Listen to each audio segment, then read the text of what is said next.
Bonjour et bienvenue à cette capsule vidéo expliquant comment utiliser l'outil graphique d'Excel afin de produire les documents d'ordonnancement. À noter que la méthode qui sera présentée ici pourrait aussi servir pour produire n'importe quel diagramme de Gantt en utilisant les outils graphiques d'Excel. Avant de débuter, prenons un exemple ici. Donc nous avons 6 commandes qui doivent être fabriquées sur 3 postes de travail en séquence. Donc nous avons ici un exemple, par exemple, d'une entreprise de finition de meubles. Donc chacune des commandes doit passer par une étape de sablage, ensuite une étape de teinture et finalement une étape de vernis. La séquence d'opération ou la séquence de production de chacune de ces commandes a été déterminée lors de l'ordonnancement en utilisant les différentes règles de priorité et méthodes d'ordonnancement.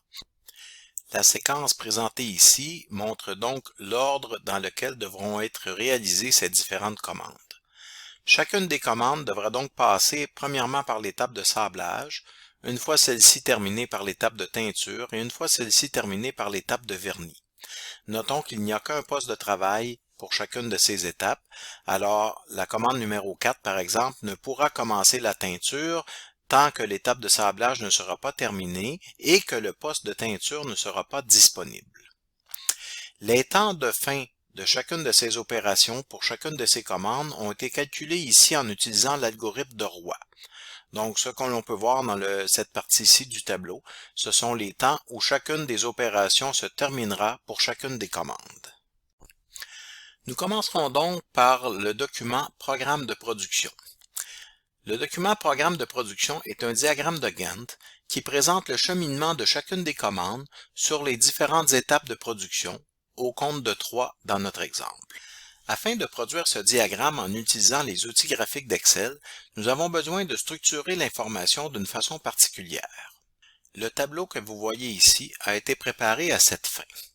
Nous avons donc besoin, pour chacune des commandes, du temps qui s'écoulera avant le début de la première opération, de la durée de chacune des 3 opérations, ainsi que du temps qui s'écoulera entre ces opérations. Donc, pour ce qui est de la commande numéro 1, étant donné que c'est la première commande qu'on va traiter, elle va commencer au temps 0 car elle n'a pas besoin d'attendre que le poste de travail soit disponible avant de débuter. La durée de l'opération peut être trouvée dans le tableau ci-contre, donc dans la colonne sablage de la commande numéro 1. On voit qu'on peut obtenir toutes les durées d'opération du tableau seulement en recopiant la formule ici. Le temps entre les opérations 1 et 2 sera aussi de 0, étant donné qu'il n'y a pas de production actuellement sur la ligne et que l'opération 2 est en attente de recevoir la première commande. La durée de la deuxième opération peut être trouvée de la même façon dans la colonne teinture du tableau ci-contre et nous pouvons recopier pour avoir toutes les durées des autres commandes. Le temps entre les opérations 2 et 3 sera aussi de 0 pour la même raison étant donné qu'il n'y a pas de production actuellement sur la ligne et finalement, la durée de la troisième opération, soit le vernis, peut être obtenue de la même façon et recopiée dans tout le tableau. Pour la commande suivante, la première opération ne peut débuter sur la commande suivante tant que la première opération n'est pas terminée sur la commande précédente.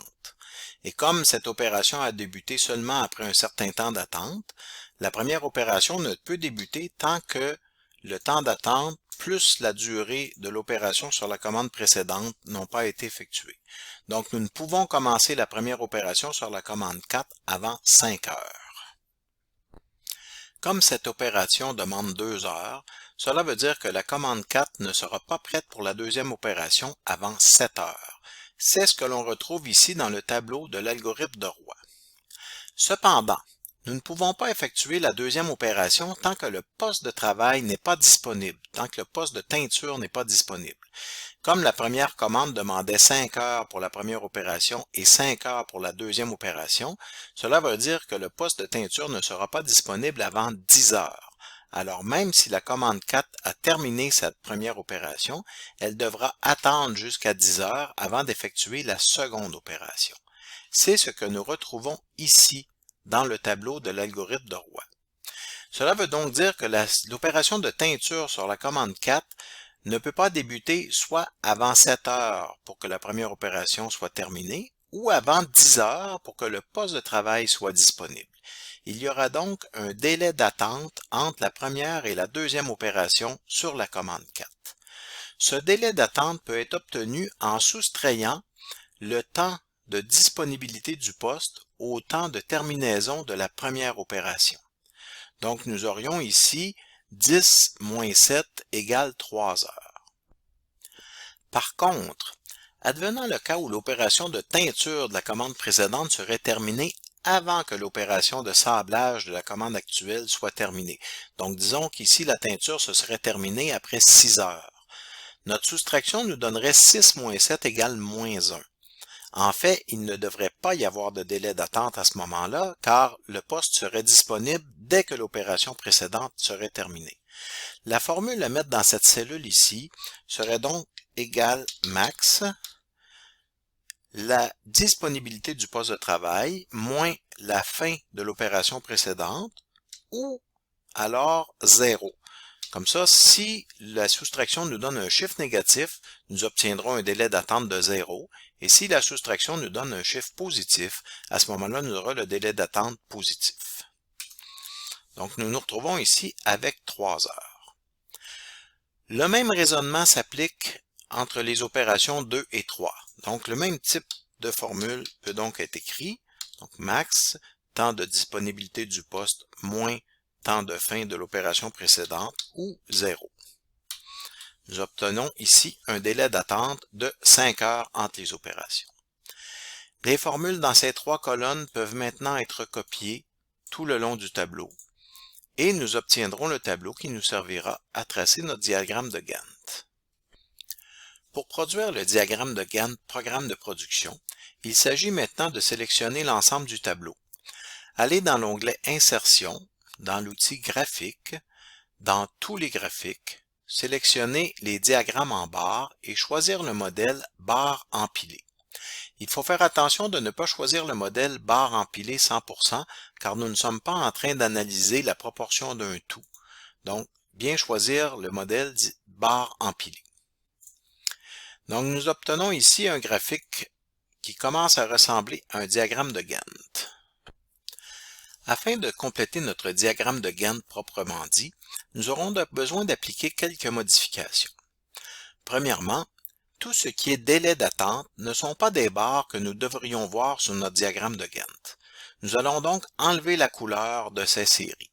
Pour ce faire, nous pouvons sélectionner la série et lorsqu'elle est toute sélectionnée, en cliquant à droite sur la souris, nous avons ici l'onglet remplissage. Donc, nous ne pouvons aller demander aucun remplissage. Nous faisons de même pour l'ensemble des temps d'attente.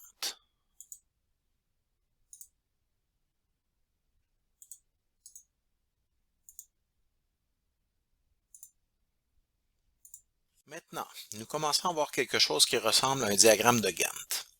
Nous pouvons aussi enlever dans la légende les temps d'attente afin d'alléger la légende du graphique. Il serait peut-être aussi préférable, au lieu d'inscrire durée première opération ou durée deuxième opération, d'inscrire le nom des opérations. Nous pourrions faire ça dans le tableau ici en inscrivant la place sablage, peinture et vernis. Il serait aussi préférable de changer le titre du graphique afin de l'appeler programme de production. Finalement, si nous voulons que le graphique soit présenté en ordre d'exécution des commandes, il est possible d'aller sur l'axe, ici, en cliquant à droite dans l'onglet Mise en forme de l'axe, demander d'afficher les abscisses en ordre inverse. Nous pourrions aussi vouloir une meilleure définition des heures de production, donc il s'agit de cliquer sur l'axe et demander que les unités principales soient par exemple aux 2 heures plutôt qu'aux 10 heures. Il ne nous reste qu'à redimensionner le graphique pour assurer une meilleure lisibilité. Et nous avons notre diagramme de Gantt, programme de production. Maintenant, si nous voulons produire aussi le diagramme de Gantt des charges de travail, nous nous rappelons que les charges de travail présentent la même information que le programme de production, mais par poste de travail plutôt que par commande. Donc, celui-ci nous permet de savoir quelle est la charge sur un poste de travail en particulier. Dans ce cas aussi, nous avons besoin d'un tableau qui organise les données d'une façon particulière pour pouvoir réaliser ce graphique. Ce tableau a été préparé en avance ici. Nous avons donc encore besoin d'une colonne qui va donner le temps avant le début de l'opération sur chaque poste de travail, une colonne qui va représenter le temps d'exécution pour chacune des commandes sur chaque poste de travail et une colonne qui donnera le temps entre chaque commande sur chacun des postes de travail. En ce qui concerne le premier poste de travail, le premier poste de travail n'a pas à attendre que les opérations soient terminées sur les postes de travail précédents. Le temps avant le début sera donc de 0, ainsi que le temps entre chacune des commandes. Les temps d'exécution peuvent être trouvés dans le tableau des temps d'exécution sous la colonne sablage.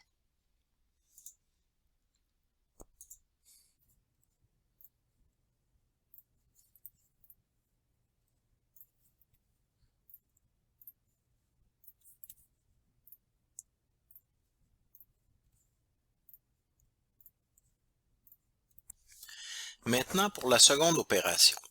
La seconde opération ne peut commencer tant que la première opération n'est pas terminée ou que le poste n'est pas disponible. Dans le cas de la première commande, le poste est en attente, donc le seul temps à considérer est le temps d'exécution de la première opération, plus le temps qui aurait été attendu avant son exécution. Donc nous pouvons donc commencer la teinture de la commande 1 après 5 heures. La durée peut aussi être trouvée dans le tableau sous la colonne teinture. Maintenant, il y aura un temps d'attente entre les commandes si le poste est disponible avant que l'opération précédente soit terminée. Donc, ce qui veut dire si le temps de fin du poste est plus petit que le temps de fin de l'opération précédente. Donc, si nous prenons le temps de fin de l'opération précédente moins le temps de fin du poste, si ce chiffre est positif, il y aura un délai d'attente. Si le chiffre est négatif, nous pourrons commencer directement la deuxième commande, car le poste sera en attente de production.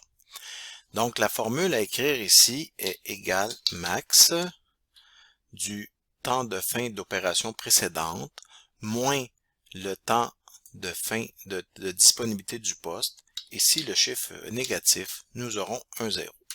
Donc ici, nous avons un délai d'attente de 0. Nous pouvons maintenant aller chercher le temps d'exécution de la prochaine commande. Et le même genre de formule devra être créé pour chacune des commandes.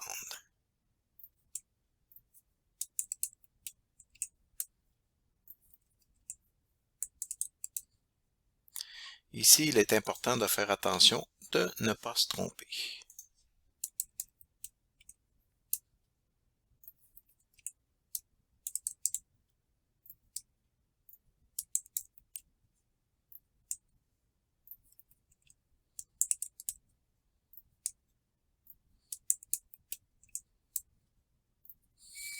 Nous voyons que nous avons des délais d'attente de 0 entre toutes les commandes. On peut voir ici d'ailleurs sur notre programme de production qu'il n'y a jamais d'attente au poste de teinture. Pour l'opération de vernis, il s'agit de faire exactement la même mécanique que nous venons de faire pour l'opération de teinture, mais en incrémentant nos formules de une colonne. Donc, ici, ce sera donné par le délai plus le temps d'opération. Ici, nous allons chercher le temps d'exécution. Le temps entre les commandes est encore une fois donné par le maximum entre la différence entre la fin de l'opération précédente et la disponibilité du poste, ou 0. Et nous pouvons aller chercher les durées pour l'ensemble des opérations de la même façon.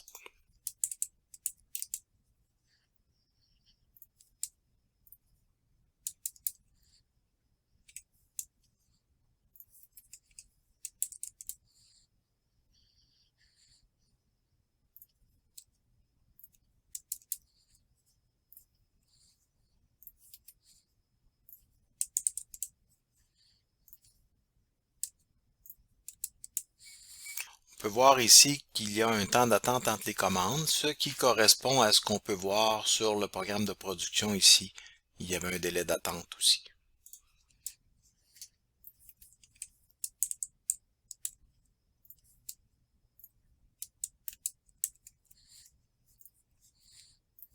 Nous avons maintenant le tableau complété qui nous permettra de créer les charges de travail. Le processus est similaire, donc il s'agit de sélectionner tout le tableau, aller dans l'onglet Insertion, dans l'outil graphique, choisir dans tous les graphiques les diagrammes en barre empilés. Et on clique OK. Dans ce cas particulier, il faut intervertir les lignes et les colonnes. Et voyez, nous avons quelque chose qui commence à ressembler à un diagramme de Gantt tel que voulu. Maintenant, il reste à faire certaines modifications, les mêmes que nous avons fait pour le programme de production, soit enlever les couleurs de tout ce qui représente les temps d'attente entre les commandes. Cependant, dans notre cas particulier ici, étant donné que la plupart de ces temps d'attente-là sont de 0, nous ne voyons pas les barres sur le graphique. Donc, pour modifier, il s'agit d'aller cliquer dans la légende, cliquer à droite sur la souris et nous avons accès à l'onglet Remplissage et demander aucun remplissage. Et nous devons faire cela pour tous les temps d'attente, même ceux que nous ne voyons pas sur le graphique actuellement.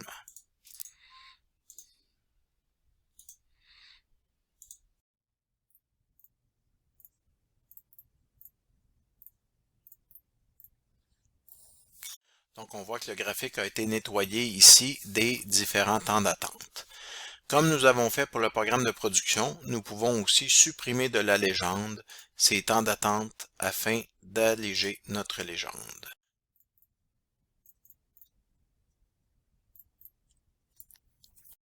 Nous pourrions aussi inverser l'ordre de l'abscisse, donc que nous obtiendrions dans l'ordre des opérations. Et nous pourrions aussi demander une meilleure définition des heures, un peu comme nous avons fait précédemment.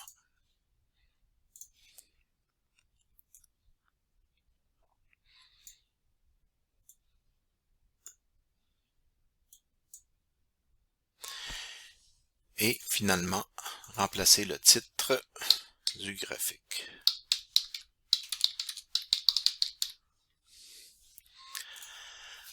En finissant, vous vous demandiez peut-être pourquoi aller toujours chercher les données dans le tableau original plutôt que de simplement faire un copier-coller, donc de garder un lien dynamique. Eh bien, cela permet, si jamais il y a un changement dans les temps d'exécution, que tous nos graphiques se modifient instantanément par eux-mêmes, donc ce qui fait partie de la magie d'Excel pour ce genre de travail. Je vous remercie d'avoir pris le temps de visionner cette capsule et restez à l'affût pour de prochaines capsules vous donnant des trucs Excel pour faciliter votre travail.